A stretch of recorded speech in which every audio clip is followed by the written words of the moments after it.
Sir మోదీకి ఎదురుగాలి సర్వేల్లో ప్రతిపక్షాలకి positive vibes కనిపిస్తున్నాయని. So పార్లమెంట్లో కూడా జరుగుతున్న ఫైటింగ్. సో వాస్తవంగా ఈ ఫైటింగ్ ఇదంతా జరగడానికి ఒక కారణము రాజకీయ వాతావరణం మారడము, యువత ఆందోళన, దీనివల్ల వచ్చినటువంటి అంతర్జాతీయ ప్రతిధ్వనులు, వీటన్నిటితో మొత్తం మీద చెప్పాలంటే ఇరాన్ యుద్ధం అనేది మొదలైనప్పటి నుంచి కూడా మోదీకి దేశంలో ఇంట బయట కూడా ఒక ప్రతికూలత. శాసనసభ ఎన్నికలు 2 చోట్ల గెలిచినప్పటికీ కూడా ఆదుకోవట్లేదు. ఇప్పుడు తాజాగా ట్రాకర్ అనే సర్వే సంస్థ సర్వే చేసింది. ఈ సర్వే చేస్తే బీజేపీకి అంటే ఎన్డీఏకు 240 స్థానాలు వస్తాయి, ప్రతిపక్షాలకు 280 పైన స్థానాలు వస్తాయి, ఇతరులకు కూడా 16 స్థానాలు వస్తాయి అని ఆ సర్వేలో తేలింది. అలాగే ఒక సర్వే అని కాదు, ఉన్న అభిప్రాయం, రాహుల్ గాంధీ పని విధానం బాగుందని ఒక 61% యువత అభిప్రాయపడ్డారు.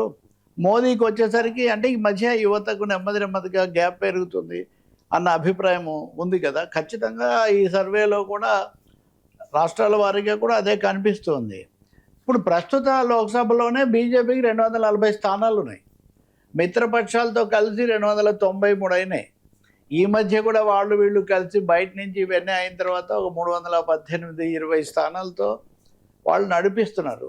కానీ ఇది చాలా వేగంగా తగ్గి ఎన్డీఏకే 240 స్థానాలు వస్తాయని చెప్పి ఈ సర్వే చెప్తూ ఉంది. చాలా విషయాల్లో ఈ పని విధానం ఇట్లాంటి వాటి మీద ప్రశ్నలు వేసినప్పుడు కూడా కొంత నిరుత్సాహము, ప్రతికూలత వస్తూ ఉంది. కాబట్టి ఒక విధంగా చెప్పాలంటే అధికార పక్షం లేదా అధికార కూటమి కేంద్రంలో ప్రదర్శిస్తున్నటువంటి అసహనానికి కొంచెము ఒక అడుగు వెనక్కి వేస్తున్న తీరుకు ఇదే ఒక కారణం అని చెప్పి అనిపిస్తుంది. ఎందుకంటే వీళ్ళు వేసే సర్వే కాదు కదా, ప్రభుత్వ నిఘా సంస్థలు ఇవన్నీ బోల్డ్ సర్వేలు చేస్తుంటాయి కదా.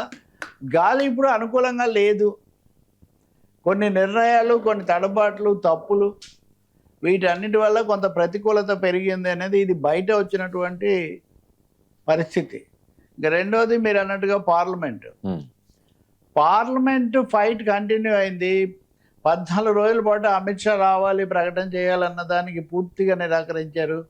14వ రోజున ఒప్పుకొని మేము వస్తామన్నారు. మేము వస్తాం, చర్చకు సిద్ధమని. ఇక్కడ వాళ్ళు చెప్తుంది ఏంటి, ఎవరు జంతర్ మంతర్లో నిర్బంధానికి, పెల్లెట్లు పేల్చడానికి ఉత్తర్వు ఎవరిచ్చారు, ఎవరు వాళ్ళకు అధికారం ఇచ్చారు, దీని మీద ప్రకటన చేయండి హోంమంత్రి. ఎందుకంటే హోంశాఖ కాబట్టి, ఢిల్లీని చూసేది కేంద్ర హోంశాఖ కాబట్టి చెప్పాలి అని.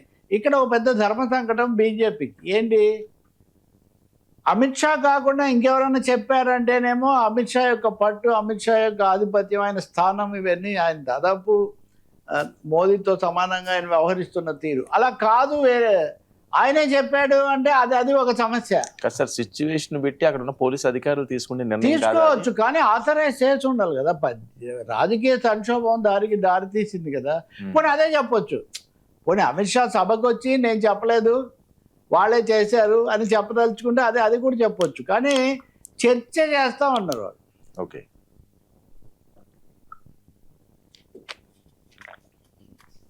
సో చర్చకు సిద్ధం అని కిరణ్ రిజిజు చెప్తే, చర్చలు లెక్చర్లు వింటాను మేము సిద్ధంగా లేము, మీరు ప్రకటన చేయాలి, క్షమాపణ చెప్పాలని వాళ్ళు అడిగారు. ఇదివరకు కిరణ్ రిజిజు చెప్తే, ఇప్పుడు నేరుగా ఈరోజు అమిత్ షా మీడియాతో మాట్లాడారు. నేను రావడానికి సిద్ధంగా ఉన్నాను, చర్చ పెడతాము, 3 గంటలు చర్చిస్తాము అంటూ ఒక చిన్న మెలిక పెట్టారు. జార్ఖండ్ విషయం కూడా చర్చించాలి, ఇంకా వేరేది కూడా చర్చించాలి. మొదలైంది, నడుస్తుంది. నిజానికి జార్ఖండ్లో ఘటన జరగకముందు నుంచి ఇది ఉంది.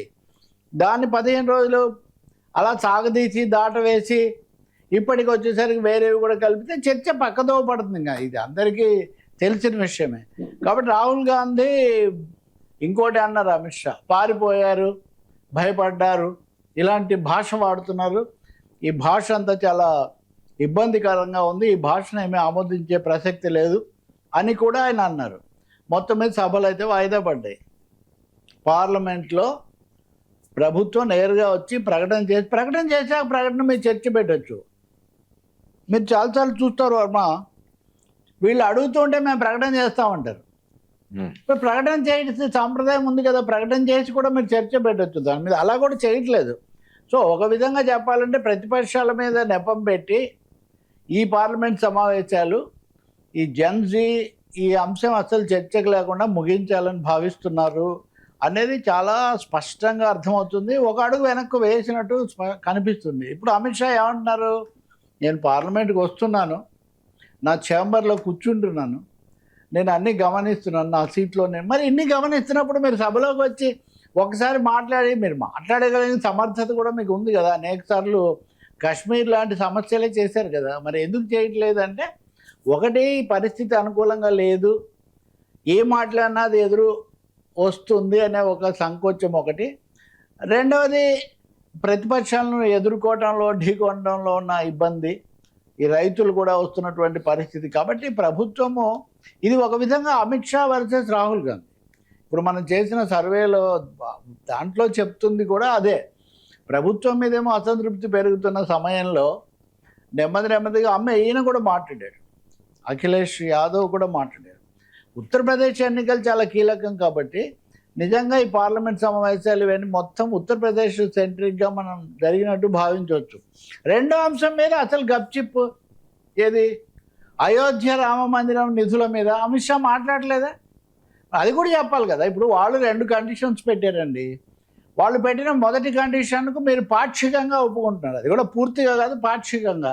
రెండో కండిషన్ ఏంటి, అయోధ్య మీద మటు చర్చ చెయ్యమని చెప్పండి. పోనీ ఎవరు దాటేస్తున్నారు ఇక్కడ సభలో అంటే చాలా స్పష్టంగా ప్రభుత్వం ఈసారి సెషన్ పూర్తిగా ప్రతిపక్షాలు వాటి పట్టుదల అనండి, వాటి ఐక్యత అనండి ప్రదర్శించాయని చెప్పాలి. మిగతా వాస్తవంగా జరిగింది చాలా ఆశ్చర్యకరం ఈ పరిణామం.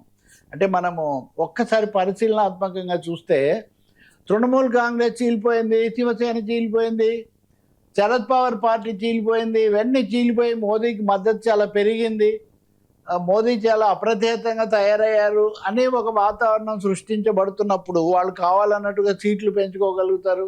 ఇవన్నీ అన్నప్పుడు సభ అనేది అసలు జరగకపోవడం, జరిగినప్పుడు కూడా చర్చ లేకపోవడం, ఇవన్నీ చూస్తే ప్రభుత్వము తన నెగ్గే పరిస్థితి లేదు. ఒక విధమైన డిఫెన్స్లో ప్రభుత్వం ఉంది. డిఫెన్స్లో ఉండి offence is best form of defence అని అఫెన్సివ్గా మాట్లాడుతున్నారు, కానీ ప్రాక్టికల్ సిచ్యువేషన్ మటుకు అనుకూలంగా లేదు అనే ఉద్దేశంతోనే ఇది మాట్లాడుతూ సభను దాటేశారు. రేపు ఎల్లుండో సభ అయిపోతుంది, ఇంకా మళ్ళీ సభను పిలిస్తే తప్ప కుదరదు. కాబట్టి ఈ క్రమంలో పార్లమెంట్ ఫైట్ అది బయట జరిగే ఫైట్కి ఒక కంటిన్యూషన్ లాగా ఉంది.